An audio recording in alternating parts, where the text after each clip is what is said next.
Welcome to Ask Chef Gilles, part 18. So today we will make a steamed coral grouper or lodi. A bit of salt, pepper, then we put a little bit of olive oil, and then we can use a traditional steamer like this. So the fish goes in like that, close, and then we need a small fire. It's really a slow steam, so the fish is very delicate and stays very moist. That's the most important part. So while my fish is steaming, I will prepare the plating. A little bit of artichoke puree, 3 dots white asparagus, diced tomato, mussels, and a little bit of olives. So it's quite a Mediterranean dish. So I have a marinière, so mussel jus, that I monte with a little bit of butter and some olive oil.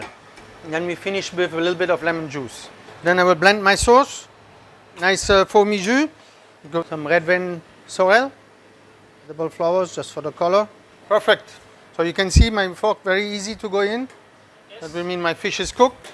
And you can see the skin is nice and shiny, that meaning it's just cooked enough.